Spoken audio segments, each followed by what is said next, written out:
Praise the lord. దేవుని ఘనమైన నామానికి మహిమ కలుగునుగాక.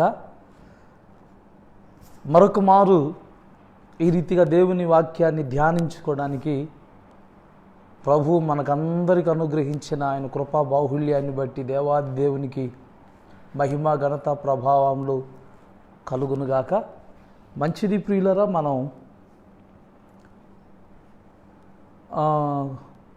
వాక్య ధ్యానంలోనికి వెళ్దాం.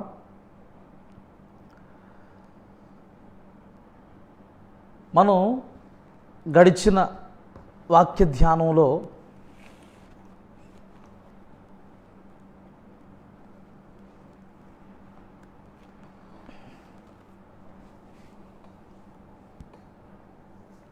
న్యాయము చేయుట యెహోవానగు నాకిష్టము అని విషయాన్ని మనం ధ్యానం చేసుకుంటున్నాం. ఈ బైబిల్ స్టడీలో దేవునికి ఇష్టమైనవి ఏంటో వాటిని ధ్యానం చేస్తూ మొదటగా మనల్ని మనం శుద్ధీకరించుకోవటం, దేవునికి మనం పరిశుద్ధులు అవ్వటం దేవునికి ఎంతో ఇష్టమనే విషయాన్ని మనం ధ్యానం చేశాం. రెండవదిగా న్యాయము చేయుట యెహోవానగు నాకిష్టము అని చెప్తున్న దేవుని యొక్క మాటలను మనం ధ్యానం చేస్తున్నాం. అసలు న్యాయంగా జీవించటం అంటే ఏంటి? ఏ విషయాల్లో మనము ఏ విధంగా న్యాయమును అనుసరించి నడుచుకోవాలి, అలాగే యోబు వలె మనము కూడా న్యాయవంతులము అని దేవుని చేత సాక్ష్యం పొందేటట్లుగా ఎలా జీవించాలి అనే విషయాన్ని, మన ప్రవర్తన ఏ రీతిగా ఉండాలి, మన నడవడిలో న్యాయం ఎలా ఉండాలి అనే విషయాన్ని మనం ధ్యానం చేసుకుంటూ వస్తున్నాం. మన మాటల్లో న్యాయం ఉండాలని తెలుసుకున్నాం. అలాగే మన తలంపుల్లో కూడా న్యాయం ఉండాలని తెలుసుకున్నాం. మన ఆలోచనల్లో, మన వ్యాపారంలో కూడా న్యాయం ఉండాలని తెలుసుకున్నాం. అలాగే గడిచిన వాక్య ధ్యానంలో నీ తీర్పుల్లో కూడా న్యాయం ఉండాలి అనే విషయాన్ని లోతుగా ఆలోచన చేశాం. అసలు మనం తీర్పు తీర్చొచ్చా, తీర్చకూడదా? ఒకవేళ తీర్పు తీరిస్తే ఎలాంటి వాళ్ళు తీర్పు తీర్చడానికి యోగ్యులు?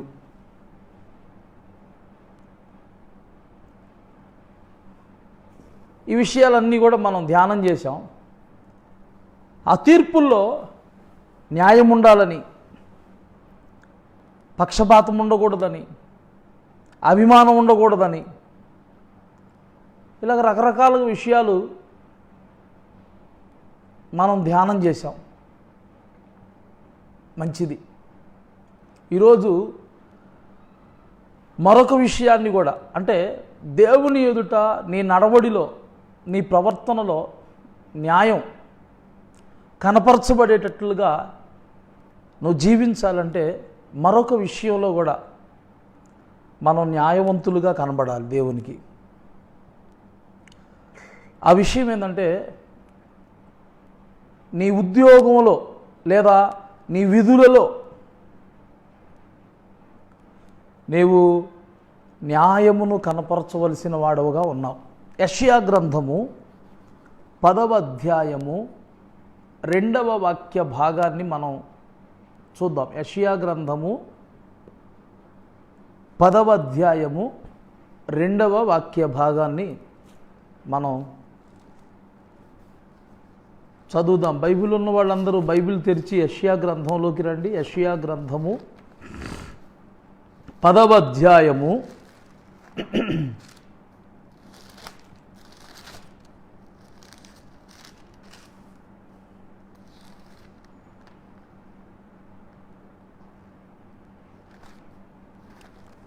2వ వాక్య భాగం నేను చదువుతాను.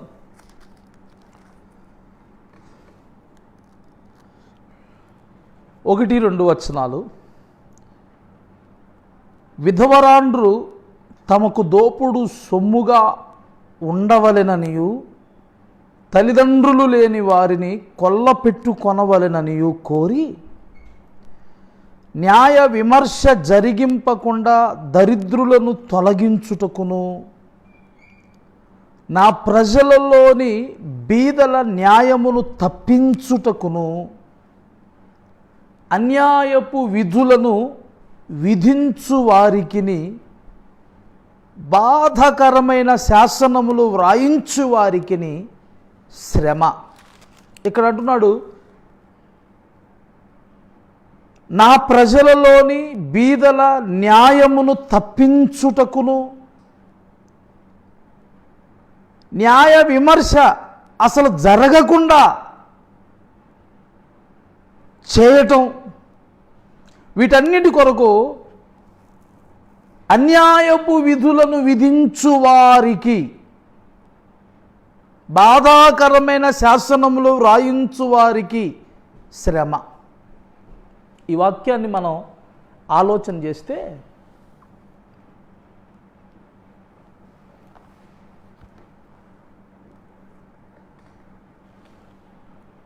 బీదల న్యాయాన్ని తప్పించడానికి, అసలు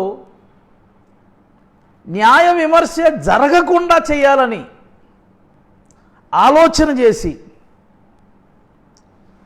ఏమండి ఇదంతా ఎందుకంటే న్యాయం తప్పించడానికి, అన్యాయపు విధులను విధించు వారికి శ్రమ కలిగిద్దని చెప్తున్నాడు. అంటే దేవుడు ఏం చెప్తున్నాడంటే, నీ విధులలో కూడా నువ్వు న్యాయం తప్పేటట్టు ప్రవర్తించకూడదు.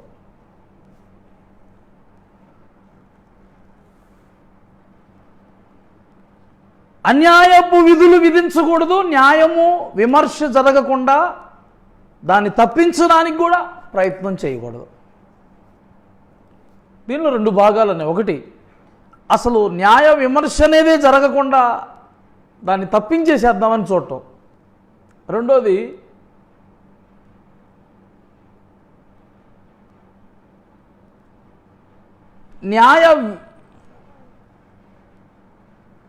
న్యాయాన్ని తప్పించటం. దీని కొరకు అన్యాయపు విధులను విధిస్తారంట. అసలు ఈ వాక్యాన్ని మనం ఇలా అర్థం చేసుకుందాం. విధులు అంటే నువ్వు చేయవలసిన పనులు, నీ పనుల్లో, నీ చేతి పనుల్లో, నీ ఉద్యోగంలో, నువ్వు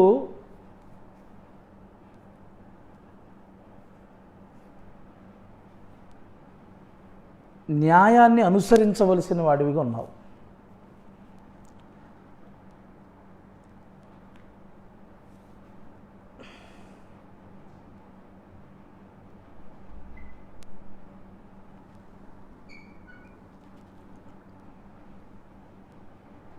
ఉదాహరణకి లూకా సువార్త 16వ అధ్యాయం 8వ వాక్యం. లూకా సువార్త 16వ అధ్యాయం 8వ వాక్యం. ఈ వాక్య భాగంలో ఒక ఉద్యోగస్తుడు ఉన్నాడు. అతనికి ఉన్న ఉద్యోగం ఏందయ్యా అంటే గృహ నిర్వాహకత్వము అనే ఉద్యోగం అతనికి ఇవ్వబడింది. ఒక ధనవంతుని ఇంట అతడు ఆ ఉద్యోగ విధులను నిర్వర్తించువాడిగా ఉన్నాడు. లూకా సువార్త 16వ అధ్యాయంకి వస్తే మొదటి వాక్యం నేను చదువుతున్నాను. ఆయన తన శిష్యులతో ఇట్లా, నేను ఒక ధనవంతుని యొద్ద ఒక గృహ నిర్వాహకుడు ఉండెను. వాడు అతని ఆస్తిని పాడు చేయుచున్నాడని అతని యొద్ద వాని మీద నేరము మోపబడగా అతడు వాని పిలిపించి, నిన్ను గూర్చి నేను వినుచున్న ఈ మాట ఏమిటి? నీ గృహ నిర్వాహకత్వపు లెక్క అప్పగించుము.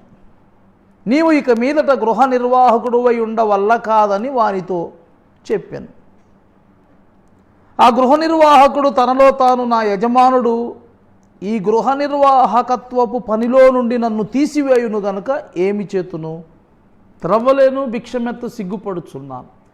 నన్ను ఈ గృహ నిర్వాహకత్వపు పనిలో నుండి తొలగించున్నప్పుడు వారు తమ ఇండ్లలోకి చేర్చుకున్నట్లు ఏమీ చేయవలెనో నాకు తెలియననుకొని తన యజమానిని రుణస్థులలో ఒక్కొక్కరిని పిలిపించి, నీవు నా యజమానునికి ఎంత అచ్చి ఉన్నావని మొదటి వాడిని అడిగాను. వాడు 100 మణుగుల నూనె అని చెప్పగా, నీవు నీ చీటీ తీసుకొని త్వరగా కూర్చుని 50 మణుగులని రాసుకోమని వానితో చెప్పాను. తరువాత వాడు నీవు ఎంత అచ్చి ఉన్నావని మరొకరిని అడుగగా, వాడు 100 తూముల గోధుమలని చెప్పినప్పుడు వానితో నీవు నీ చీటీ తీసుకుని 80 తూములని రాసుకోమని చెప్పాను. అన్యాయస్థుడైన ఆ గృహ నిర్వాహకుడు యుక్తిగా నడుచుకొనునని వాని యజమానుడు వాని మెచ్చుకొనెను. ఇక్కడ ఈ వాక్యాన్ని మనం గమనిస్తే, అన్యాయస్థుడైన ఆ గృహ నిర్వాహకుడు, ఈ గృహ నిర్వాహకునికి ఉన్నటువంటి విధేంది, అతనికి ఉన్నటువంటి ఉద్యోగం ఏంటి అంటే, ఆ ఇంటిలో గృహ నిర్వాహకత్వాన్ని చూడడం. అంటే వస్తున్న రాబడి, ఖర్చు అవుతున్నటువంటి ఆర్థికమైనటువంటి పరిస్థితులు, ఇవన్నీ కూడా లెక్కలు కట్టి ఎప్పటికప్పుడు తన యజమానునికి ఆ గృహ నిర్వాహకత్వపు ఉద్యోగ విధి ప్రకారం అతడు అవన్నీ కూడా, అంటే ఎవరికన్నా ఆ రుణం ఇచ్చినా దాన్ని మళ్ళీ వసూలు చేయటం, ఈ పనులన్నీ అంటే ఫైనాన్షియల్ మేనేజ్మెంట్ అంతా చేస్తున్నాడు. దేవుని వాక్యం అంటుంది, అన్యాయస్థుడైన ఆ గృహ నిర్వాహకుడు అంటే అతడు చేస్తున్న ఉద్యోగంలో అతడు న్యాయంగా లేడు.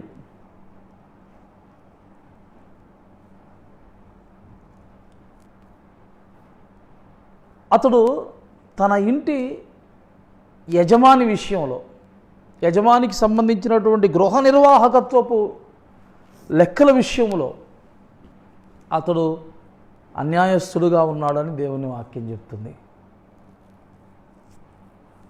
అతని ఉద్యోగంలో అతడు న్యాయంగా అతడు ఆ ఉద్యోగాన్ని చేశాడా? అతడు ఆ విధిని న్యాయవంతంగా జరిగిస్తున్నాడా? లేదే. అలాగే లూకా సువార్త 18వ అధ్యాయం 6వ వాక్యాన్ని చూద్దాం. 18:6.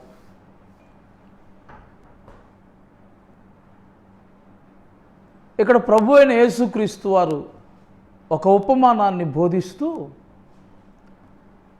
దేవునికి భయపడకయు మనుష్యులను లక్ష్యపెట్టకయు ఉండు ఒక న్యాయాధిపతి ఒక పట్టణములో ఉండెను. ఆ పట్టణములో ఒక విధవరాలును ఉండెను. ఆమె అతని యొద్దకు తరచుగా వచ్చి, నా ప్రతివాదికిని నాకును న్యాయము తీర్చుమని అడుగుచూ వచ్చెను, కానీ అతడు కొంతకాలము ఒప్పకపోయెను. ఇక్కడ ఇలా మనం చదువుకుంటూ వస్తే 6వ వాక్యంలో అంటాడు, మరియు ప్రభు ఇట్లనెను, అన్యాయస్థుడైన ఆ న్యాయాధిపతి చెప్పిన మాట వినుడి. ఇక్కడ ఇతని ఉద్యోగం ఏంటి? ఈ పట్టణంలో ఇతడు ఒక న్యాయాధిపతిగా ఉన్నాడు. అంటే న్యాయము తప్పక జరిగించువాడుగా ఉన్నాడు. తన యొద్దకు న్యాయం చేయమని వచ్చినటువంటి విధవరాలి విషయంలో న్యాయం చేయడానికి ఒప్పుకోలేదంట. కానీ ఆవిడ మాటి మాటికి బతిమలాడుతున్న దాన్ని బట్టి ఈమె విషయం న్యాయం చేస్తానని అనుకున్నాడంట. ప్రభువు చెప్తూ అన్నాడు, అన్యాయస్థుడైన న్యాయాధిపతి అని. ఆ న్యాయాధిపతిని గురించి ప్రభు ఇస్తున్న సాక్ష్యం ఏంటంటే, అతడు అన్యాయస్థుడు.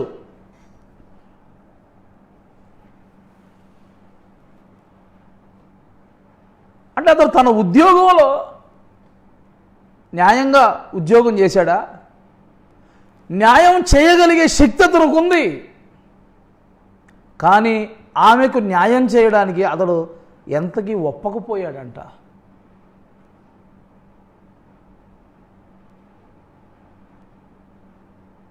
ఎంత దారుణం! ఈ దినాల్లో న్యాయం మన వైపు ఉన్న న్యాయపు తీర్పు మన పక్షంగా రావడానికి మనం లంచం కట్టాలి అని అడుగుతుంటే చాలా ఆశ్చర్యంగా ఉంటుంది.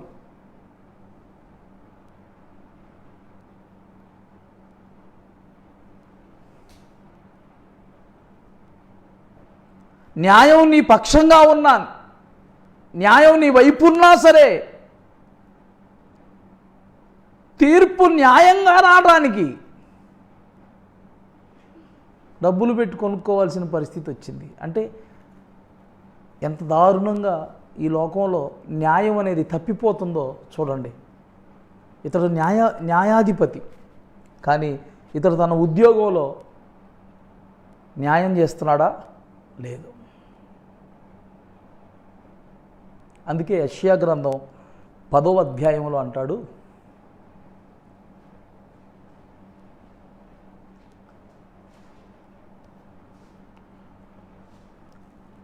విధులలో కూడా న్యాయం కనబడాలి అంటాడు.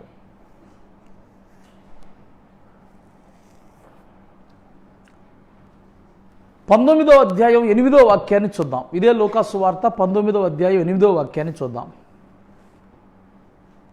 ఈ లూకాసు వార్త 19వ అధ్యాయంలో మనకు ప్రభు అయిన యేసుక్రీస్తు వారు ఎరికో పట్టణం గుండా వెళ్తుంటే ఆ పట్టణంలో ఒక జక్కయ్య ఉన్నాడని, పుట్టివాడైన జక్కయ్య అంజూరపు చెట్టుకి ఆ యేసు ప్రభువును చూడటానికి ఇష్టపడ్డాడని, ప్రభువు చెట్టు కిందకు వచ్చి జక్కయ్య నువ్వు త్వరగా దిగిరా, నేడు నీ ఇంట ఉండాలని, ఆ జక్కయ్య గురించిన సందర్భం అందరికీ తెలుసు మనకి. ఆ సమయంలో జక్కయ్య చేసే ఉద్యోగం ఏంటో తెలుసా? సుంకపు గుత్తదారుడు, అంటే ట్యాక్స్ కలెక్టర్.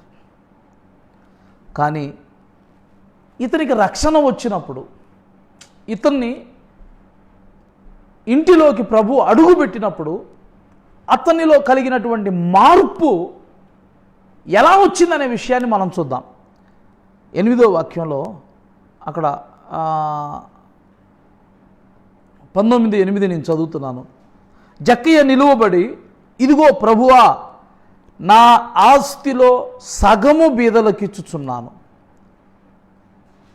నేనెవని యొద్దనైనను అన్యాయముగా దేనినైనను తీసుకొనిన ఎడల అతనికి 4 అంతలు మరలా చెల్లించునని ప్రభువుతో చెప్పాను.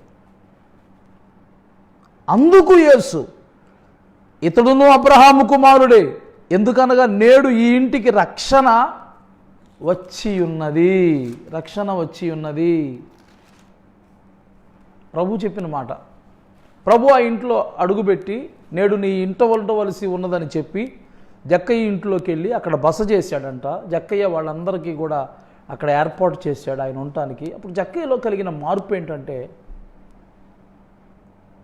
ప్రభువా, నేను బీదలకి నా ఆస్తిలో సగం ఇస్తున్నాను. అంతేకాదు, నేను ఎవని యొద్దనైనను ఏదైనాను అన్యాయంగా తీసుకొని ఉంటే తిరిగి 4 గింతలుగా దాన్ని మరలా నేను ఇచ్చేస్తాను అన్నాడు. జక్కయ్య చేసే ఉద్యోగం ఏంటంటే సుంకపు గుత్తదారుడు, ట్యాక్స్ కలెక్టర్. అయితే జక్కయ్య ఇంటిలో యేసయ్య అడుగుపెట్టినాక జక్కయ్యలో వచ్చిన మార్పు జక్కయ్యలో ఏ విధమైన అభిలాషను కలగజేసిందంటే, నేను ఇక మీదట అన్యాయంగా జీవించను. ఇంతవరకు నేను చాలా అన్యాయం చేశాను. అయితే ఎవరెవరికి అన్యాయం చేశానో, ఎవరెవరి యొద్ద అన్యాయంగా నేను ఏమేమైతే తీసుకున్నానో తిరిగి 4 గింతలు చెల్లిస్తానన్నాడు. 4 గింతలని ఎందుకన్నాడు? ఎస్, దేవుని ధర్మశాస్త్రం, న్యాయ విధులు ఏమని చెప్తున్నాయి అంటే, ఎవరైనా ఒక వ్యక్తి ఏదైనా ఒక గొర్రెను ఒక వ్యక్తి నుంచి దొంగిలించాడు అనుకుందాం, ఆ వ్యక్తి తిరిగి 4 గింతలు చెల్లించాలని దేవుని న్యాయ విధి చెప్తుంది. అందుకని దేవుని న్యాయాన్ని ఎరిగినవాడు కాబట్టి, న్యాయంగా జీవించాలని ఇష్టపడుతున్నాడు కాబట్టి, అన్యాయం తనలో ఉండకూడదు, అక్రమం తనలో ఉండకూడదు అని అనుకున్నాడు కాబట్టి, జక్కయ్య ఏం చేశాడంటే, ఎవని యొద్దనైనను ఏదైనానో నేను అన్యాయంగా తీసుకుంటే తిరిగి నేను దానిని మరలా ఇచ్చేస్తాను ప్రభువా అని దేవుని దగ్గర ఒప్పుకొని దాన్ని ఇచ్చేశాడు. అప్పుడు ప్రభు అన్నాడు, నేడు ఈ ఇంటికి రక్షణ వచ్చింది అని. గమనించారా? నువ్వు రక్షించబడ్డావు, అంటే నువ్వు ఏ స్థితిలో ఉండాలో తెలుసా? నీలో అన్యాయానికి చోటు ఉండకూడదు. నువ్వు ఉద్యోగం చేస్తున్నావు, ఉద్యోగంలో ఎంతవరకు నీ ఉద్యోగంలో నువ్వు న్యాయం చేస్తున్నావు, ఎంతవరకు ఉద్యోగ ధర్మంలో నువ్వు న్యాయమైన ప్రవర్తన కలిగి ఉన్నావు, ఈ విషయాన్ని ఆలోచించు. ప్రభువు దాన్ని కూడా గమనిస్తున్నాడు. అందుకే యెషయా గ్రంథంలో 10వ అధ్యాయం 2వ వాక్యంలో ఆయన ఇలాగా సెలవిచ్చాడు. న్యాయము తప్పించకూడదని, అలాగే న్యాయ విమర్శ జరగకుండా కూడా అడ్డుకోకూడదని, అన్యాయపు విధులను విధించు వారికి శ్రమ అని ఆయన చెప్పాడు. నీ విధుల్లో అన్యాయం ఉండకూడదు. నీ విధుల్లో న్యాయమైన ప్రవర్తన. నాకు తెలుసు ఒక దైవజనుడు, ఆ దైవజనుడు సాక్ష్యం నేను విన్నాను. ఆయన ఒక మంచి ఆఫీసులో పెద్ద ఉద్యోగంలో ఆయన పనిచేసేవాడు. అయితే ప్రియులరా, ఎంత న్యాయవంతుడో మీతో చెప్తాను వినండి. తన అవసరం కోసం ఆఫీసులో ఒక జిరాక్స్ పేపర్ను కూడా తీసుకునేవాడు కాదంట. అతని మనస్సాక్షి అతన్ని గద్దించేదంట. ఇది ఆఫీసుది కదా, ఇక్కడున్న పెన్ను ఆఫీస్ పర్పస్లో వాడాల్సింది కదా, దీన్ని నీ సొంతానికి నువ్వు ఎలాగ వాడుకుంటావు? తన కళ్ళ ముందు అక్కడ ఎన్నో పెన్నులున్నా, తన కళ్ళ ముందు అక్కడ ఎన్నో పేపర్స్ ఉన్నా, తన సొంతానికి వాటిని వాడుకునేవాడు కానే కాదు అని సాక్ష్యం చదివినప్పుడు నాకు చాలా సంతోషం కలిగింది. అబ్బా, ఎంత సత్ప్రవర్తన కలిగి ఉన్నాడని. ఈరోజు అధికారం ఉంది కదా అని, పదవి ఉంది కదా కానీ, ఉద్యోగం ఉంది కదా కానీ, దాని విషయంలో వారి అధికారాన్ని దుర్వినియోగం చేసేవాళ్ళు ఎంతమంది ఉన్నారు? చేతిలో పవర్ ఉంది కదా అని దాన్ని ఇష్టానుసారంగా వాడేవాళ్ళు ఎంతమంది ఉన్నారు? వీటన్నిటినీ కూడా దేవుడు రేపు న్యాయ విమర్శలోకి తీసుకొస్తాడన్న విషయాన్ని నువ్వు గుర్తుపెట్టుకోవాలి. నీ విధులలో నువ్వు ఎంత న్యాయంగా వాటిని నిర్వర్తిస్తున్నావు అన్న విషయాన్ని కూడా. అవును, కొంతమంది వేలకు వేలు జీతాలు తీసుకుంటారు కానీ పని చేయరు. ఇది ఎంతవరకు న్యాయం?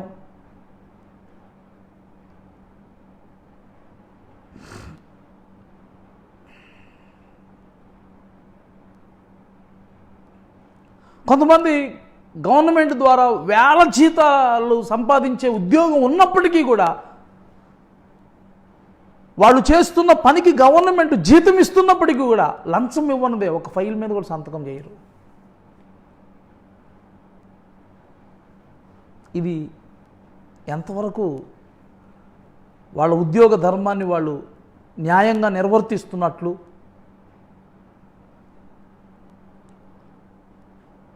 దేవుడేమంటాడంటే, నీ ఉద్యోగంలో నీ విధులలో కూడా నువ్వు ఎలాగుండాలి?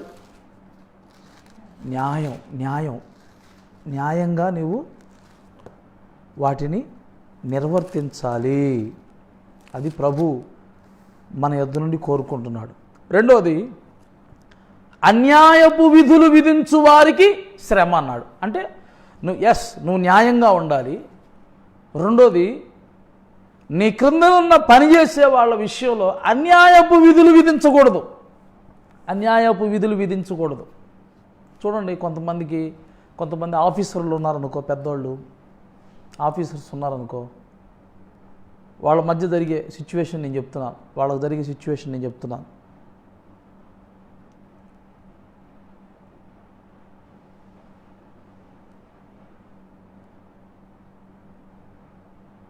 వాళ్ళ కింద పనివాళ్ళు ఉంటారు, చాలామంది పనివాళ్ళు ఉంటారు.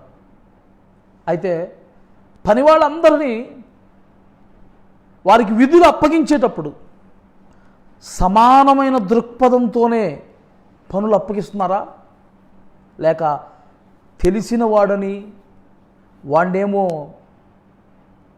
తన దగ్గరే ఉంచుకొని ఫ్యాన్ కింద కూర్చోబెట్టుకొని, వాడేమో తెలియని వాడని వాడికేమో ఎండలో పడి తిరిగే పని అప్పగిచ్చి, ఎంతసేపటికి అదే వాడి పని. పాపం ఆ పనులు ఎప్పుడు నన్నే తిప్పుతూ ఉంటాడు ఈయన. అదిగో వాడంటే వాళ్ళకి తెలిసిన వాళ్ళని, వాళ్ళ చుట్టాలని, వాళ్ళని, లేకపోతే వాళ్ళ వాళ్ళ వాళ్ళ వీధిలో వాడని, వాళ్ళ ఊరి వాడని మాత్రం ఏ పనికి పంపించడు, ఆఫీసులోనే కూర్చోబెడతాడు. నన్ను మాత్రం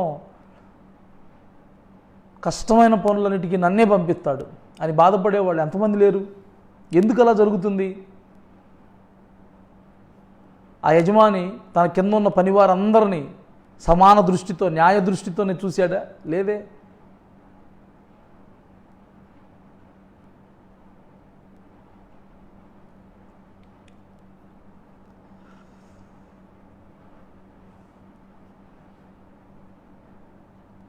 ఎంత అన్యాయం. మన చర్చిలో జాన్ మార్క్ అని ఉన్నాడు. ఎంతోమంది అక్కడ పనివాళ్ళు ఉన్నారు, కానీ వాళ్ళందరినీ వద్దని ఈయనైతే నోరు తెరిచి ఏం మాట్లాడు, ఈయనైతే ఏం అడగడు, ఈయనైతే అలాగా ఉంటాడు అని చెప్పేసి ఎక్కడో ఉద్యోగం చేసుకుంటున్న ఆయన తీసుకొచ్చి రైల్వే స్టేషన్లో వైజాగ్లో ఆ ఆఫీసర్ గారు తన దగ్గర పెట్టుకొని 6 నెలలు, 7 నెలలు, 8 నెలలు, 1 సంవత్సరం పాటు పాపం ఎంత బాధ పెట్టాడు.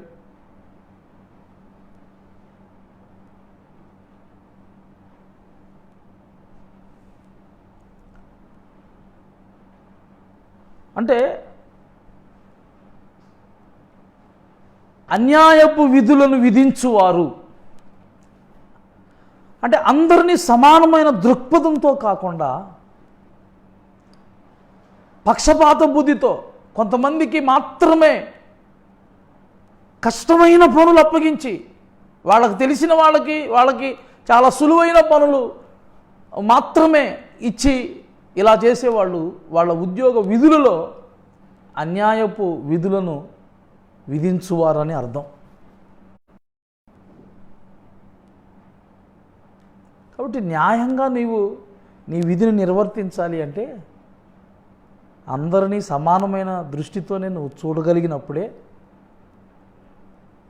పక్షపాతం లేకుండా, అభిమానం లేకుండా నువ్వు ఉన్నప్పుడే, నిన్న వాక్యం చదివే మనం వీటన్నిటినీ, ఈ పనికి మాలిన తీగలని నువ్వు గమనించి గ్రహించి ఆత్మీయంగా వాటన్నిటిని కత్తెర వేసుకున్నప్పుడే నీవు ఉన్నతమైన ఒక జీవితాన్ని చేయగలవు. మంచిది.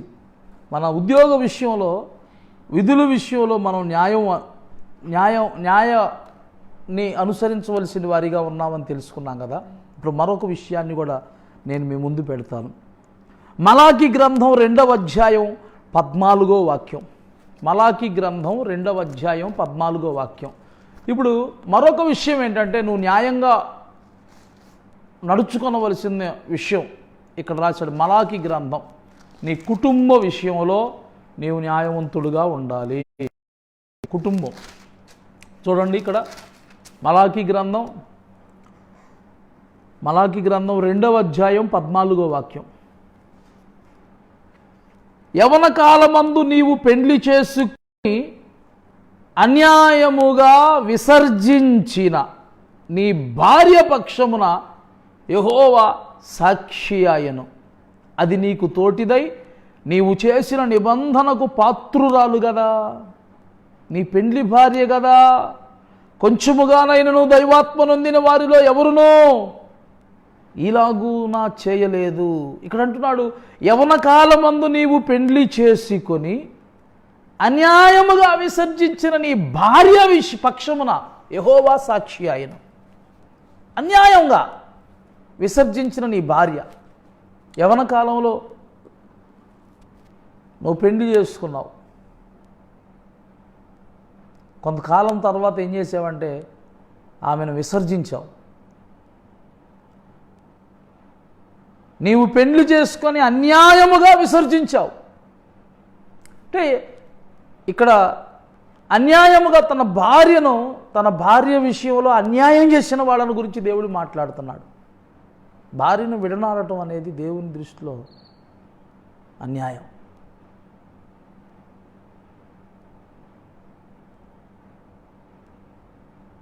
ఈ దినాల్లో ఎంతమంది భార్యను విడిచిపెట్టి జీవించే వాళ్ళని మనం చూస్తున్నాం.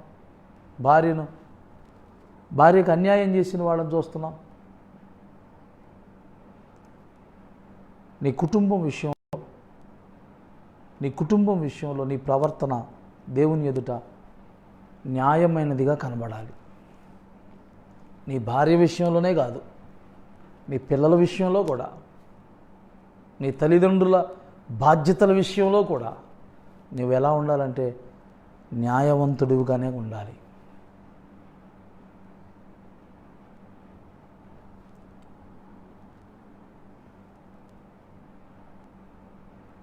మీరు మీ కుటుంబం విషయంలో న్యాయంగానే ఉన్నారా?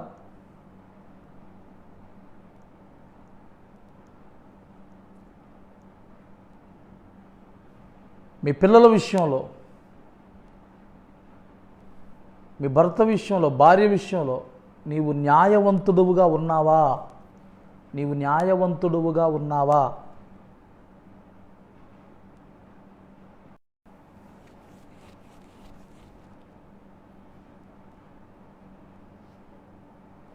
ఒక భార్యగా నీ ధర్మాలను నిర్వర్తించే విషయంలో, ఒక భర్తగా నీ ధర్మాలను నిర్వర్తించే విషయంలో, తల్లిదండ్రులుగా మీ ధర్మాన్ని పిల్లల నిర్వర్తించే విషయంలో, పిల్లలుగా మీ తల్లిదండ్రులకి లోబడే విషయంలో మీరు ఎలా ఉంటున్నారు?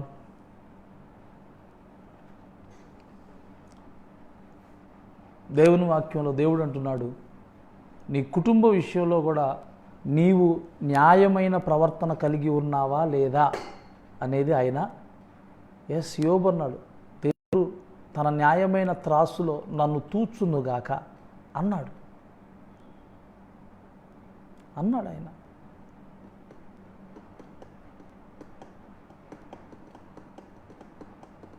కన్యకను చూడనని నా కన్నులతో నిబంధన చేసుకుంటున్నాను అన్నాడు. ఒకవేళ నేనే కానీ పరస్త్రీని మోహించి చూచిన ఎడల నా భార్య వేరొక గాక అని అన్నాడు. ఆయన అధ్యాయం అంతట్లో చెప్పుకుంటూ వచ్చి నేనెంత ఆయన అధ్యాయం చదివినప్పుడు ఆయన ఎంత తన కుటుంబం ఎడల ఎంత న్యాయంగా వ్యవహరించాడో మనకు అర్థమైద్ది. మంచిది. మన మాటల్లో న్యాయం ఉండాలని, మన తలంపుల్లో న్యాయం ఉండాలని, మన వ్యాపారంలో న్యాయం ఉండాలని, మన తీర్పుల్లో న్యాయం ఉండాలని, మనం చేస్తున్న ఉద్యోగ విధులలో కూడా మనం న్యాయం తప్పిపోకుండా, అందరినీ పక్షపాతం లేకుండా న్యాయమైన వైఖరి కలిగి ఉండాలని, తర్వాత మన కుటుంబంలో కూడా న్యాయాన్ని అనుసరించేవాడిగా నువ్వు ఉండాలని మనం తెలుసుకున్న మరొక విషయాన్ని కూడా మీ ముందుంచుతాను. యోబు గ్రంథం ఇది నీ సమాజంలో నీవు న్యాయంగా ఉండాలని దేవుడు తెలియజేస్తున్నాడు. యోబు గ్రంథం 31వ అధ్యాయం 20వ వాక్యం. యోబు గ్రంథంలోకి వద్దాం. యోబు గ్రంథం 31వ అధ్యాయం 20వ వాక్య భాగం. యోబు గ్రంథం 31వ అధ్యాయం 20. గుమ్మములో నాకు సహాయము దొరుకునని తండ్రి లేని వారిని నేను అన్యాయము చేసిన ఎడలను నా భుజశల్యము దాని గూటి నుండి పడునుగాక, నా బాహువు ఎముకల్లో విరుగునుగాక, నేను అలాగూ చేయలేదు. నా బాల్యం మొదలుకొని దిక్కులేనివాడు తండ్రి భావముతో నన్ను భావించి నా యొద్ద పెరిగెను. నా తల్లి గర్భమందు పుట్టిన నాట నుండి దిక్కులేని వారికి నేను మార్గదర్శిని అయితిని. తల్లిదండ్రులు లేని బిడ్డల విషయంలో, అంటే సమాజంలో, నీ సమాజంలో నీ కన్నులు ఎదుట చాలామంది ఉంటారు. అయితే తల్లిదండ్రులు లేని వారి విషయంలో, ఏ దిక్కు లేని వారి విషయంలో నువ్వు వారి ఎడల న్యాయమైన వైఖరి కలిగి ఉన్నావా? మరొక విషయాన్ని కూడా నేను మీ ముందు పెడతాను. యెహెజ్కేలు గ్రంథం 18వ అధ్యాయం 17వ వాక్యం. యెహెజ్కేలు 18:17. యెహెజ్కేలు గ్రంథం 18వ అధ్యాయం 17వ వాక్యం. బీదవాని మీద అన్యాయం వేయక, లాభము కొరకు అప్పియక, వడ్డీ పుచ్చుకొనకయు నుండిన వాడు నా విధులను ఆచరించుచు నా కట్టడలను అనుసరించుచు నుండిన ఎడల అతడు తన తండ్రి చేసిన దోషమును బట్టి చావడు, అతడు అవశ్యముగా బ్రతుకును. ఇక్కడ ప్రభు కొన్ని విషయాలు చెబుతూ అన్నాడు, బీదవాని మీద అన్యాయముగా చెయ్యి వేయక.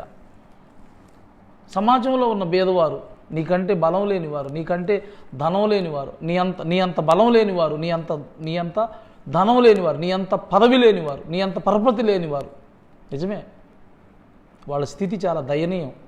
అలాంటి వారి ఎడల నీ వైఖరి న్యాయంగానే ఉందా? మలాకి గ్రంథం 3వ అధ్యాయం 5వ వాక్యం. మలాకి గ్రంథం 3వ అధ్యాయం 5వ వాక్యం.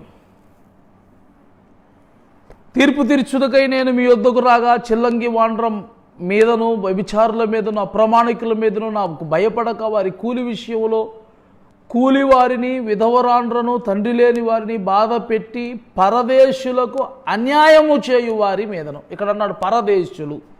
పరదేశులు పరదేశులు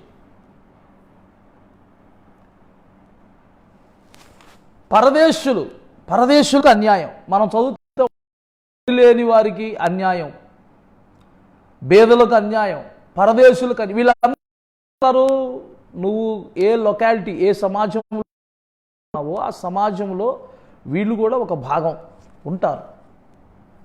అలాంటి వారితో నీ ప్రవర్తన ఏ విధంగా ఉంది? న్యాయంగానే ఉందా? లేక వీడు బేదవాడని, వీడు పరదేశి, వీడికి ఇక్కడ ఎవడూ లేడు, వీడు ఎక్కడి నుంచో వచ్చాడు ఇక్కడికి అని వాడికి ఒక రకంగా, బేదవాడని వాడికి ఒక రకంగా, తండ్రి లేని వారిని వాడికి ఒక రకంగా, న్యాయంగా ఉండకుండా దుర్లాభాపేక్షతో అన్యాయపు వైఖరిని అనుసరిస్తున్నావేమో. ఇది మనకు మంచిది కాదు. దేవుని నామానికి మహిమ కలుగును గాక. వాళ్ళు పరదేశులైనా, వాళ్ళు బీదవారైనా, వాళ్ళు తల్లిదండ్రులు లేని వారైనా, వారి ఎడల మన మాట తీరు కానీ, మన ప్రవర్తన కానీ, మన తీర్పు కానీ, మన పెద్దరికం కానీ ఎలా ఉండాలంటే న్యాయ వైఖరిని అనుసరించేదిగా ఉండాలి. నీ సమాజంలో నువ్వు న్యాయ వైఖరిని అనుసరించాలి.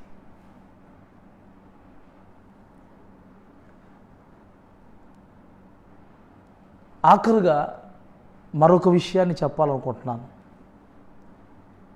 గలతీయులకు రాసిన పత్రిక 4వ అధ్యాయం. గలతీయులకు రాసిన పత్రిక 4వ అధ్యాయం.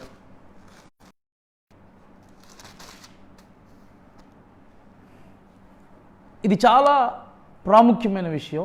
గలతీయులకు రాసిన పత్రిక 4వ అధ్యాయం 13వ వాక్యం. 13వ వాక్యం, 4వ అధ్యాయం 13వ వాక్యం.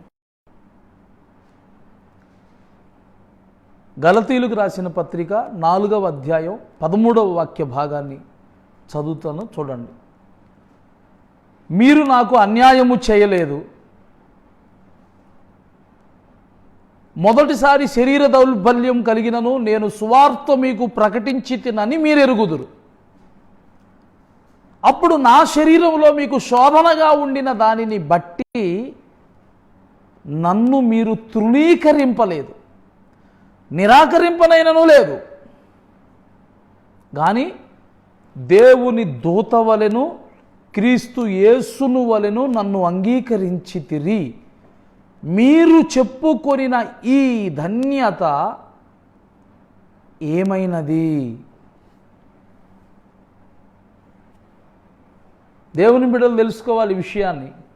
దైవజనుడైన పౌలు గలతీయులు రాసిన సంఘమునికి రాస్తూ ఆ సంఘంలో ఉన్న బిడ్డలందరితో చెప్తున్న మాట ఏంటంటే, మీరు నాకు అన్యాయము చేయలేదు, ఎప్పుడు ఎప్పుడు చెప్తున్నాడు ఈ మాట అన్నాడు, మొదటిసారి నేను శరీర దౌర్బల్యము కలిగి వచ్చాను, అప్పుడు మీరు నాకు అన్యాయం చేయలేదు. ఎప్పుడు? మొట్టమొదట ఈయన గలతీలోకి వచ్చినప్పుడు ఆ సంఘంలోనంట వాళ్ళందరూ ఆయన్ని దేవుని దూత వలె ఏమన్నాడు అక్కడ, ఏమన్నాడు చూడండి, మొదటిసారి శరీర దౌర్బల్యము కలిగినను నేను సువార్త మీకు ప్రకటించితినని మీరు ఎరుగుదురు, అప్పుడు నా శరీరములో మీకు శోధనగా ఉండిన దానిని బట్టి నన్ను మీరు నిరాకరింపనైనను లేదు, కానీ దేవుని దూత వలెను క్రీస్తు యేసుని వలెను నన్ను అంగీకరించితిరి. ఆయన సువార్త ప్రకటించి ఆ సంఘాన్ని కట్టినప్పుడు ఆ సంఘస్థులందరూ కూడా ఆయన సువార్త వలన రక్షించబడి ఒక సంఘముగా కట్టబడి అక్కడ ఒక ఆరాధన ప్రారంభమైనప్పుడు అప్పుడంట పౌలు శరీర దౌర్బల్యంతో ఉన్నాడంట. అంటే శరీరంలో భయంకరమైన వ్యాధి, బలహీనత.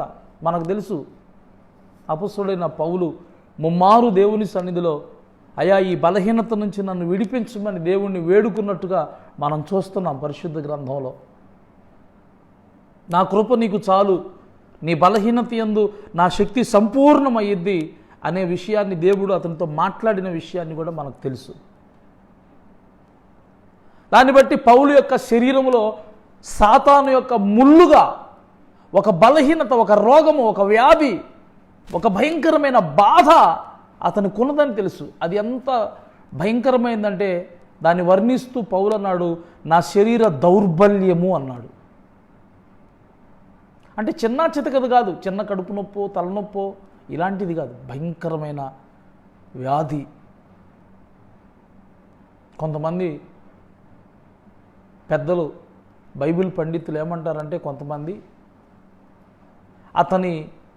అతనికి భయంకరమైన ఆయాసం అంటారు, మరి కొంతమంది అతనికి భయంకరమైన కంటి జబ్బు అంటారు. ఎందుకంటే ఆ తర్వాత వచనాల్లో అంటాడు, మీ కన్నులను సైతం ఓడబీకి నాకు ఇచ్చివేసి ఉందురేమో అని అన్నాడు కదా.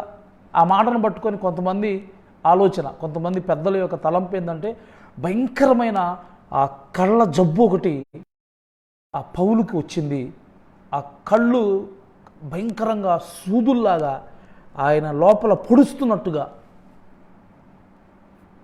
ఆ భయంకరమైన వేదన. మరికొంతమంది అంటారు ఆయనకి చాలా భయంకరమైన ఆయాసం పై ప్రాణం పైనే పోతున్నట్టుండేదంట. అందుకే లూకాను ప్రియ వైద్యుడు, అతడు పరిచర్య నాకెంతో ఉపయోగకరంగా ఉందని లూకా గురించి పౌలు మెచ్చుకుంటూ ఉంటాడు, తనతోనే తిప్పుకుంటూ ఉంటాడు. ఏదేమైనా బలహీనత ఏందో మనకు తెలియదు, కానీ మొట్టమొదట అది సామాన్యమైనది కాదనే విషయం మనకు తెలుసు. అంత శరీర దౌర్బల్యముతో ఆ దైవజనుడు వాళ్ళ మధ్యలో ఉన్నప్పటికీ కూడా వాళ్ళంట ఆయన్ని తృణీకరించలేదంట, నిరాకరింపనైనను లేదంట.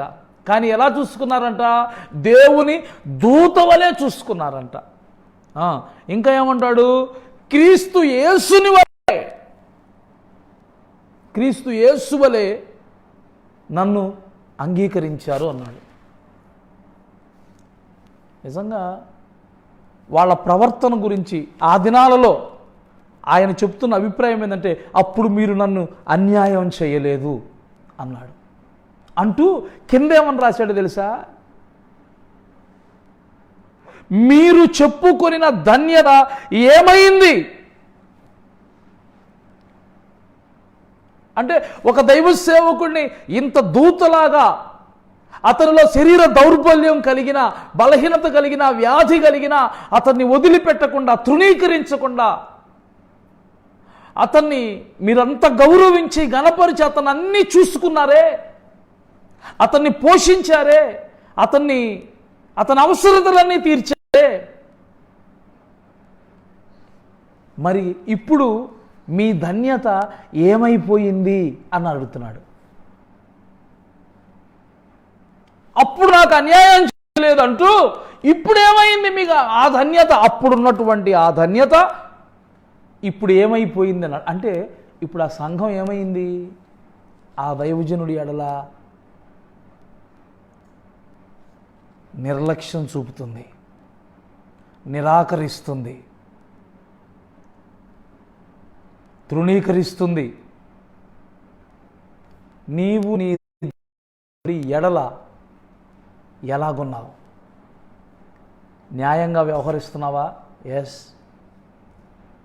నువ్వు ఒక దైవ సేవకుడిని తృణీకరిస్తున్నావంటే, ఒక దైవ సేవకుడిని నిరాకరిస్తున్నావంటే, అతడు చెప్పిన వాక్యాన్ని తోసివేస్తున్నావంటే, అతడు నేర్పిన విశ్వాసాన్ని కాదంటున్నావంటే, అతడు నీ ముందుంచినటువంటి అడుగు జాడలను నువ్వు అడుగులు వేసి నడవకుండా నీవు వేరొక వైపుకు వెళుతున్నావు అంటే దాని అర్థం ఏందో తెలుసా? ఆ దైవజనుడి ఎడల నీ వైఖరి అన్యాయంగా ఉంది.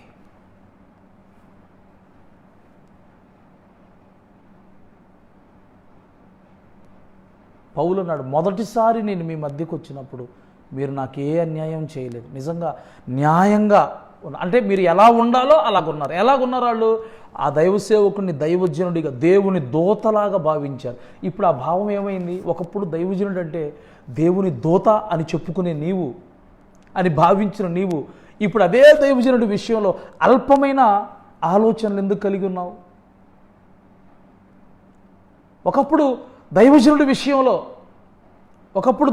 విషయంలో నిజంగా దైవజనుడు అడుగు పెడితే దేవుడు నా ఇంటికి వచ్చినట్టే అని క్రీస్తు యేసు వలె ఆయన్ను ప్రేమించిన నీవు ఇప్పుడు దైవజనుడి గురించి చెడ్డ మాటలు ఎందుకు చెబుతున్నావు? ఎందుకు నువ్వు దైవజనుడి వల్ల నీ వైఖరి మారిపోయింది? అందుకే పౌలు అన్నాడు, నేను మొదటిసారి శరీర దౌర్బల్యంతో వచ్చినప్పుడు నిజంగా మీరు నాకు ఏ అన్యాయం చేయలేదు, మీరు చాలా న్యాయంగా జీవించారు, చాలా న్యాయంగా నన్ను చేర్చుకుని, నా ఎడల మీ వైఖరి చాలా న్యాయంగా ఉంది. ఎంతగా ఉందంటే శరీర దౌర్బల్యంతో నేనున్నా సరే నన్ను తృణీకరించలేదు, నిరాకరింపలేదు. పైపెచ్చు మీరు ఎలా ప్రవర్తించారంటే దేవుని ఒక రకంగా చెప్పాలంటే క్రీస్తు యేసు వలె నన్ను అంగీకరించారు. మరి నిజంగా నీ దైవజనుడి ఎడల నీ వైఖరి ఏ విధంగా ఉంది?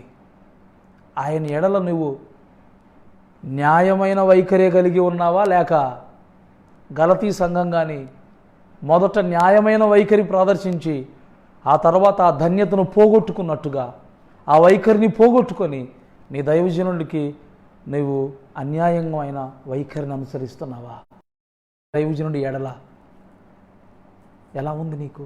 ఎలా ఉంది నీ ప్రవర్తన? నీ దైవ ఉంది?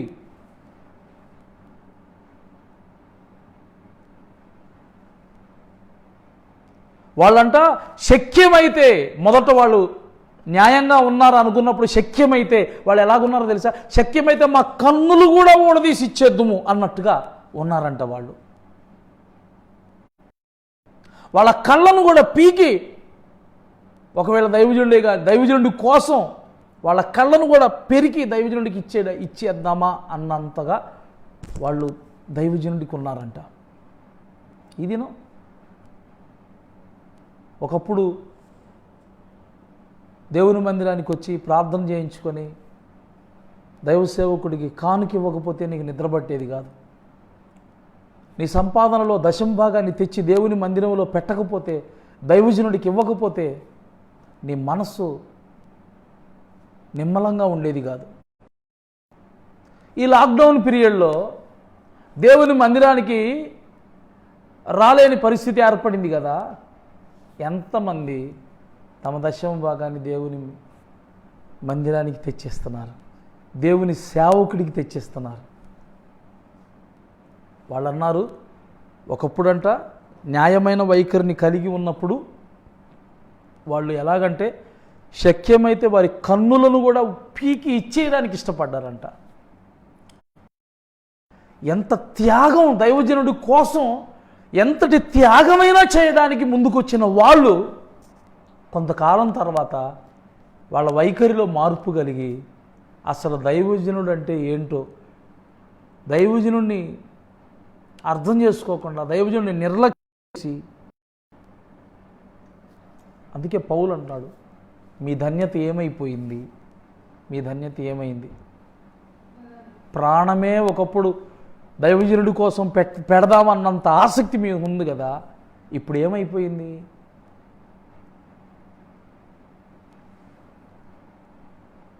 నీ వైఖరి దైవజనుడి న్యాయంగా ఉందా, లేకపోతే ఈ గలతీ సంఘం పోయినట్టుగా నీ వైఖరిలో తారుమారైపోయిందా? నిన్ను నువ్వు ఒకసారి పరిశీలన చేసుకో.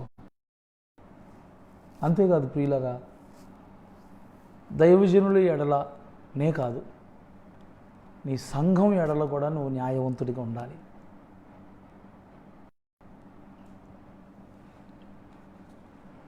నేను మీకు ఈ విషయాలన్నీ నేను ఎందుకు చెప్తున్నానంటే,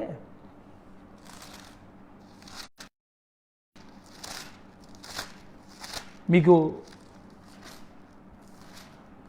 ఒకసారి మీరు ఈ వాక్యాన్ని గమనించండి, ఒకసారి ఈ వాక్యాన్ని చూడండి.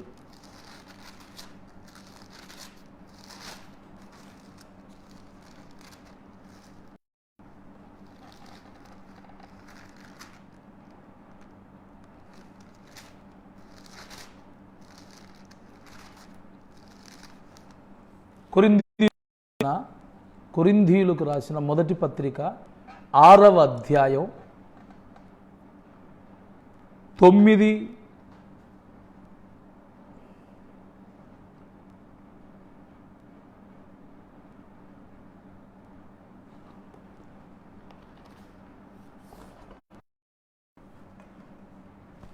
ఒక్క నిమిషం అండి.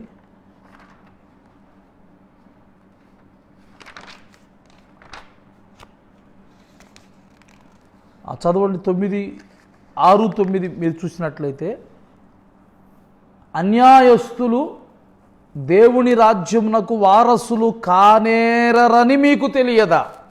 అన్యాయస్తులు దేవుని రాజ్యమునకు వారసులు కానేరరని మీకు తెలియదా? అంటే అర్థమైంది, నీ నడవడిలో, నీ వైఖరిలో దేవునికి న్యాయమైన ప్రవర్తన కనబడకపోతే, నీవు న్యాయవంతుడిగా దేవుని త్రాసులో సరిగా తూగకపోతే, దేవుని రాజ్యంలో నీకు చోటు ఉండదు. బెల్షస్సరుని త్రాసులో తూస్తూ దేవుడు ఏమన్నాడంటే, నేను త్రాసులో తూయగా నీవు తక్కువగా కనబడ్డావు, కాబట్టి నీ రాజ్యము నీ యొద్ద నుండి తొలగించబడి రాజ్యాన్ని పోగొట్టుకున్నాడు. ఎస్, ఒకప్పుడు లోకంలో ఉన్నావు, రక్షణ పొంది దేవుని దగ్గరికి వచ్చావు, దేవుని వాక్యం తెలుసుకుంటూ ఉన్నావు. నీ జీవితంలో దినదినము దేవుని వాక్యము చేత మార్పు నొంది నీ వైఖరి విషయంలో నువ్వు అన్యాయస్తుడిగా కాక యోబు వలె న్యాయవంతుడిగా దేవుని త్రాసులను తూగినప్పుడు నీకు దేవుడిచ్చినటువంటి దేవుని రాజ్యం చెక్కు చెదరదు. ఆ రాజ్యంలో నువ్వు ప్రవేశపెట్టబడతావు.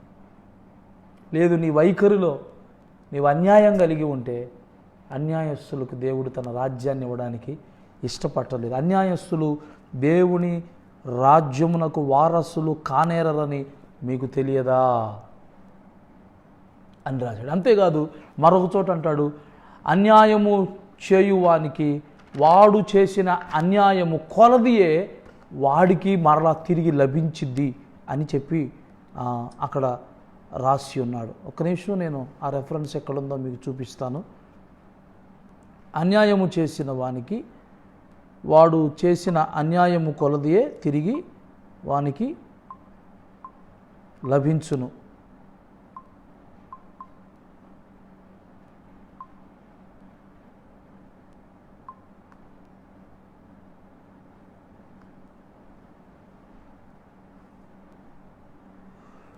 కొలస్సీలకు రాసిన పత్రిక 3వ అధ్యాయం 25వ వాక్యాన్ని చూద్దాం. కొలస్సీలకు రాసిన పత్రిక కొలస్సీలకు రాసిన పత్రిక 3వ అధ్యాయము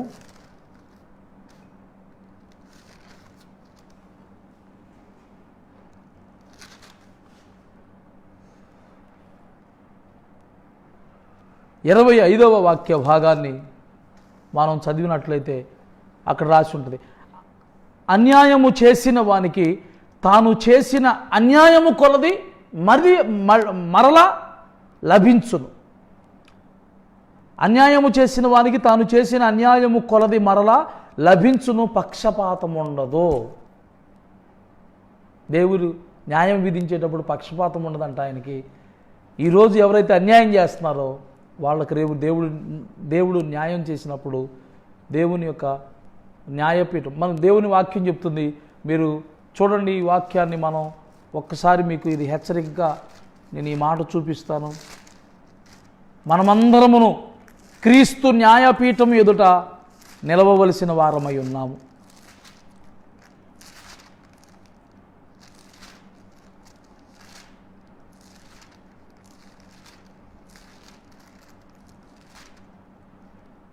మీరు కొరింథీయులు రాసిన 2వ పత్రిక 4వ అధ్యాయం 5వ అధ్యాయం, కొరింథీయులు రాసిన 2వ పత్రిక 5వ అధ్యాయం 10వ వాక్యాన్ని మీరు చదివితే, తాను జరిగించిన క్రియల చొప్పున అవి మంచివైనను సరే చెడ్డవైనను సరే దేహముతో జరిగించిన వాటి ఫలమును ప్రతివాడును పొందునట్లు మనమందరమును క్రీస్తు న్యాయపీఠము ఎదుట ప్రత్యక్షము కావలేను. ఒకరోజు రాబోతుంది, ఆ రోజున నీవు క్రీస్తు న్యాయపీఠము ఎదుట ప్రత్యక్షం కావాలి, నిలబడాలి. ఎందుకని? నీవెంత న్యాయంగా వ్యవహరించావో, నీ నడవడిలో ఎంత న్యాయం ఉందో ఆ న్యాయపీఠం దగ్గర తెలిసింది.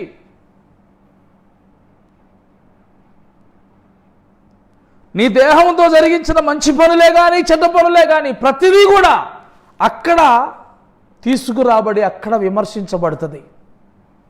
కాబట్టి సహోదరుడా, సహోదరి, రక్షించబడంగానే సరిపోదు, బాప్తిసం తీసుకోగానే అయిపోలేదు. ఆదివారం మందిరానికి వచ్చి కానుకేసినంత మాత్రాన పరలోక రాజ్యం గ్యారంటీ అనుకోమాక. దేవుడు ఎలాగా న్యాయం చేయడానికి ఇష్టం కలిగి ఉన్నాడో, న్యాయం వైపు ఆయన నిలబడుతున్నాడో,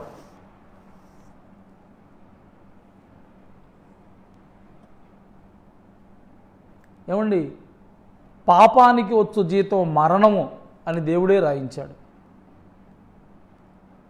కాబట్టి దేవుడు ఆ పాపాలకు పరిహారం చేయాలనుకున్నప్పుడు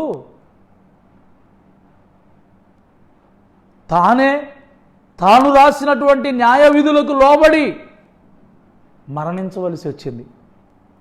అంటే దేవుడు న్యాయాన్ని గెలిపించడానికి, న్యాయాన్ని స్థిరపరచడానికి, తాను కూడా తన ప్రాణం పెట్టడానికైనా సరే ముందుకొచ్చాడు, వెనకాడలేదు. అంటే న్యాయాన్ని ఆయన ఎంత గౌరవిస్తున్నాడో, ఎంత గణపరుస్తున్నాడో చూడండి. ఆ న్యాయ విధి కోసం, ఆ న్యాయ విధిని నెరవేర్చడం కోసం తన ప్రాణమే దేవుడు పెట్టాడు.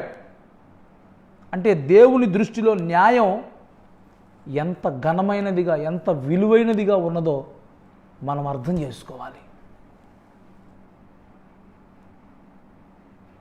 మనం చదువుతున్న అన్యాయస్తులు దేవుని రాజ్యానికి వారసులు కారు. అన్యాయం చేసిన వాడికి మరలా వాడు చేసిన అన్యాయం కొలది మరలా లభించింది, పక్షపాతం ఉండదు. మనం క్రీస్తు న్యాయపీఠం ఎదుట నిలబడాలి. అంతేకాదు, ఆఖరుగా ఒక మాట చెప్పి ముగిస్తాను. ఒకసారి మీరు కానీ ఈ విషయాన్ని చదివితే, దేవుడు పాత నిబంధనలో కూడా దేవుడు వాళ్ళకి ఏమని చెప్పాడంటే, ఈ న్యాయాన్ని అనుసరించే విధానాన్ని గురించి వాళ్ళకు చెబుతూ,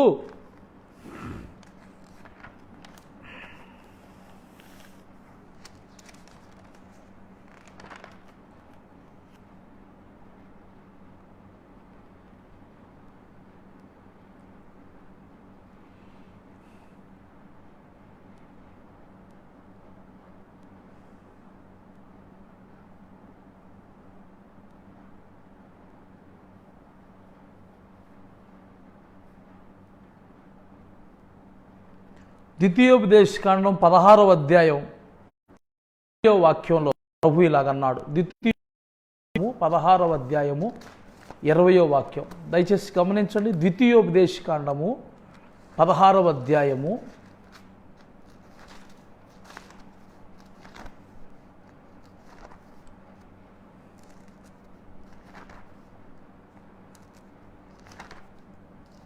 20వ వాక్యాన్ని.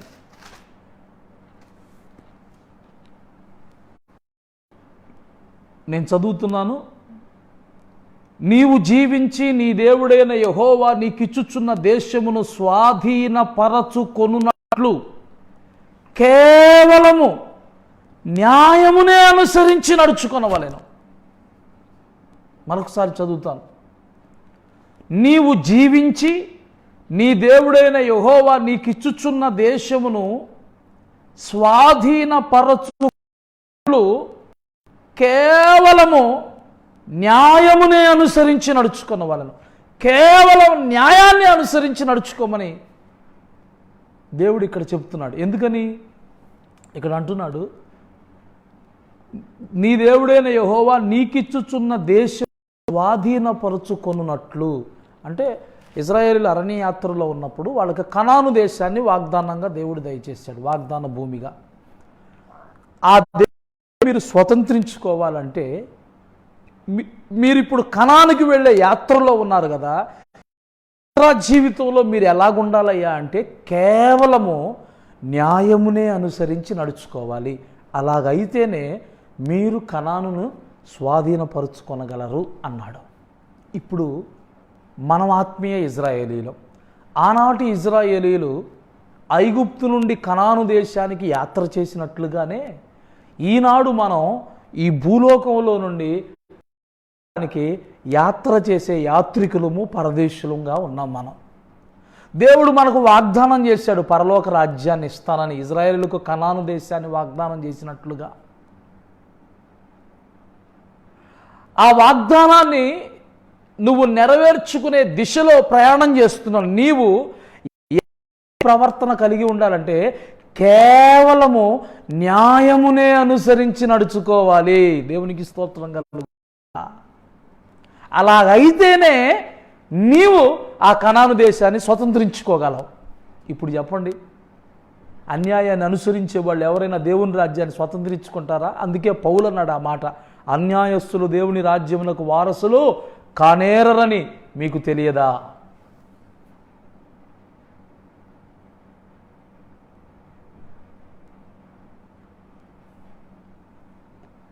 ఇన్ని వాక్యాలు విన్న తర్వాత కూడా, ఇంత వివరణ నీకు అర్థమైన తర్వాత కూడా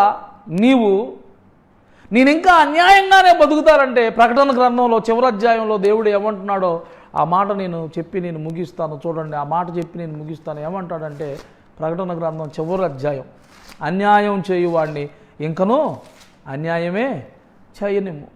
11వ వాక్యం, 10వ వాక్యం, మరియు అతడు నాతో ఇలాగ సెలవిచ్చును, ఈ గ్రంథమందున్న ప్రవచన వాక్యములకు ముద్ర వేయవలదు, కాలము సమీపమై ఉన్నది. అన్యాయం చేయువాడు ఇంకనూ అన్యాయమే చేయనిమ్ము, అపవిత్రులైన వాడు ఇంకనూ అపవిత్రులుగానే ఉండనిమ్ము, నీతిమంతుడు ఇంకనూ నీతిమంతుడుగానే ఉండనిమ్ము, పరిశుద్ధుడు ఇంకనూ పరిశుద్ధుడుగానే ఉండనిమ్ము.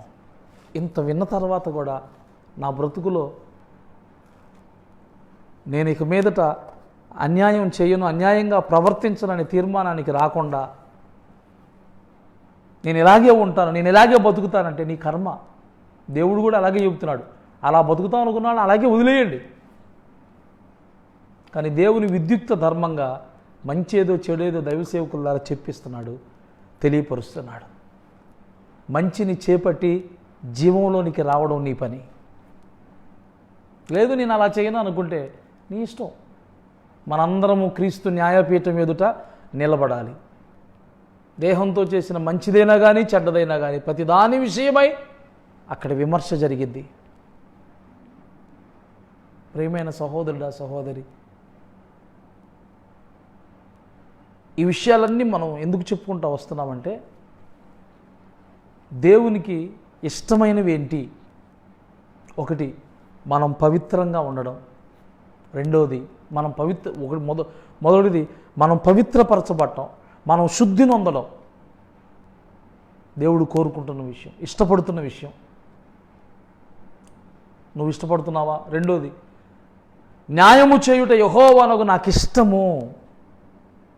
ఎస్, న్యాయంగా జీవించటం ఆయనకి ఇష్టం. నేను ఇంతకుముందే మీకు చెప్పాను, పాపానికి వచ్చు జీతం మరణం అనే న్యాయ విధిని ఆయన రాసి ఉంచాడు అక్కడ. రాశాడు. దేవుడు మనందరి పాపాలు నేను క్షమించేస్తానని ఒక మాటతో చెప్పేసేసి మనందరిని తీసుకుని వెళ్ళిపోవచ్చు పరలోకం. కానీ అలా చేస్తే న్యాయము తప్పించిన వాడు అవుతాడు దేవుడు. న్యాయం చేసిన దేవుడే న్యాయాన్ని తప్పించిన వాడు అవుతాడు. అందుకని దేవుడు న్యాయాన్ని ఎంత గౌరవించాడంటే, న్యాయాన్ని ఎంత గణపరిచాడంటే, తాను చేసినటువంటి న్యాయ విధికి తను తానే అప్పగించుకున్నాడు. తానే దైవత్వాన్ని వదిలిపెట్టి ఈ లోకానికి వచ్చి తాను మన కొరకు ఒక బలిగా అర్పణంగా చేసుకొని మన కొరకు తన ప్రాణాన్ని అర్పించాడు. దేవుడు న్యాయాన్ని గణపరచకపోతే అంత చేయాల్సిన అవసరం లేదు. దేవునికి అన్నీ సాధ్యమే. అట్ ద సేమ్ టైం ఆయనే న్యాయాధిపతి కాబట్టి, న్యాయము తప్పిపోకుండా చూసేవాడు కాబట్టి, న్యాయం చేసేవాడు ఆయనే, అన్యాయం చేయకూడదు కాబట్టి, న్యాయ విధులకు వ్యతిరేకంగా నడవకూడదు కాబట్టి తాను రాసిన న్యాయ విధులకు అప్పగించుకొని ఆయన శిలువ మీద మరణించాడు. మన దేవుడు న్యాయం జరిగించడం కోసం ఇంతగా తన ప్రాణాన్ని కూడా అర్పించాడే. అంటే దేవుడు న్యాయం ఎడల ఆయన వైఖరి ఎంత విలువైనదిగా ఉందో గమనించి నీ వైఖరిని కూడా మార్చుకో. నీ మాటల్లో కానీ, నేను మరలా మీకు గుర్తు చేస్తాను, నీ మాటల్లో న్యాయం ఉండాలి, నీ తలంపుల్లో న్యాయం ఉండాలి, నువ్వు చేస్తున్న వ్యాపారంలో న్యాయం ఉండాలి. వ్యాపారంలో న్యాయం, తూనికి రాళ్ళల్లో కొలతలన్నీ సమానంగా ఉండాలి. పాలల్లో నీళ్లు కలిపి అమ్మకూడదే, కల్తీ వ్యాపారాలు చేయకూడదే. నీ తీర్పుల్లో న్యాయం ఉండాలి. పేదవాడని, ధనికుడని, దగ్గరోడని, దూరముడని, నో. నువ్వు చేస్తున్న ఉద్యోగ విషయంలో న్యాయం చేయాలి. నువ్వు చేస్తున్న ఉద్యోగానికి న్యాయం చేయాలి. నీ కుటుంబానికి కూడా న్యాయం చేయాలి. తర్వాత నీ సమాజంలో తండ్రి లేని వారు, బీదవారు, పరదేశులు, ఎంతోమంది దిక్కులేని వాళ్ళు ఉంటారు. వాళ్ళ ఎడల నీ వైఖరి ఎలా ఉండాలంటే న్యాయవంతమైనదిగానే ఉండాలి. వాళ్ళు దిక్కులేని ఉండాలని వాళ్ళకి అన్యాయపు మాటలు, అన్యాయపు తీర్పులు తీర్చకూడదు. నీ దైవజనుడి ఎడల, సంఘం ఎడల నువ్వు ఎలా ఉండాలంటే నీ ప్రవర్తన న్యాయవంతమైనదిగా ఉండాలి. మనం చూసామంటే ఏంటో గల్తీ రాసిన పత్రికలో నుంచి చూసాం. నీ వైఖరి వీటన్నిటి విషయంలో ఇప్పుడు నేను మీకు 7 విషయాలు చెప్పాను.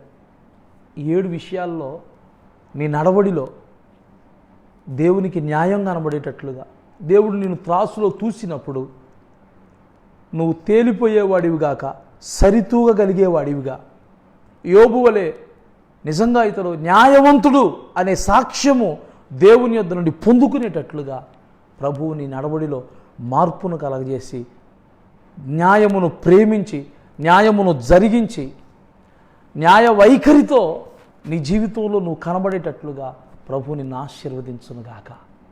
ఆమేన్. ప్రార్థన చేసుకున్నాం. పరిశుద్ధుడు అయిన తండ్రి, మీకు వందనాలు, స్తోత్రాలు. ఈ దినం నీ వాక్య ధ్యానం ద్వారా మీరు మాతో న్యాయం గురించి మాట్లాడారు. అవును, మా మాటల్లో, మా తలంపుల్లో, మా వ్యాపారంలో, మా తీర్పుల్లో, మా ఉద్యోగంలో, విధుల్లో, ప్రభువా మా సంసారంలో, కుటుంబంలో, మేము జీవిస్తున్న సమాజంలో, అలాగే మేము వెళుతున్న సంఘంలో దైవజనుడి ఎడల న్యాయ వైఖరి కలిగిన వారిగా మేము కనబడినట్లు కృప చూపించండి. చివరగా హెచ్చరిక చేసావు నాయన, అన్యాయస్తులు దేవుని రాజ్యాన్ని స్వతంత్రించు కొనరేరని ఖచ్చితంగా తేల్చి చెప్పారు. అందరూ క్రీస్తు న్యాయపీఠం మీదట నిలబడాలి ఖచ్చితమని సెలవిచ్చారు.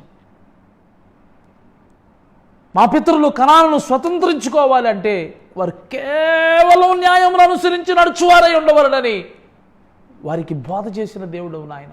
మేము కూడా పరలోకాన్ని స్వతంత్రించుకోవడానికి మేము ప్రయాణమై వెళ్తుండగా మేము కూడా కేవలం న్యాయమును అనుసరించి నడుచువారిగా ఉండటానికి నీ కృప మాకు దయచేయండి.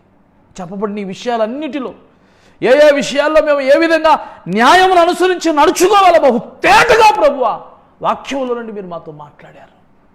కాబట్టి ఈ విషయాలన్నిటిలో న్యాయ వైఖరిని కనపరచబడినట్లుగా నాయన యాకోబు అన్నట్టుగా ఇక మీదట నాకు రావలసిన జీతమును నీవు నాకు ఇవ్వడానికి వచ్చినప్పుడు నా న్యాయ వైఖరియే నాకు సాక్ష్యమగునని చెప్పినట్లుగా న్యాయవంతమైన జీవితం చేయడానికి కృప చూపించండి, బ్లెస్ చేయండి.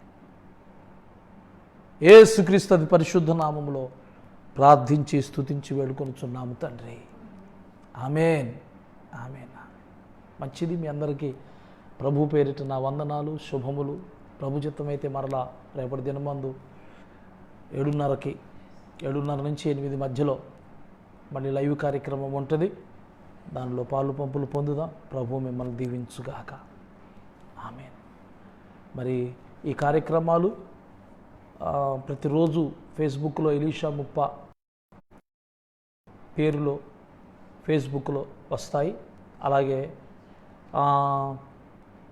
యూట్యూబ్ ఛానల్ కూడా ఉంది మాకు, గ్లోరియస్ గాస్పల్ VZM. మీరు దాన్ని సబ్స్క్రైబ్ చేసుకోండి. ప్రభు మిమ్మల్ని దీవించుగాక. ఆమేన్. God bless you.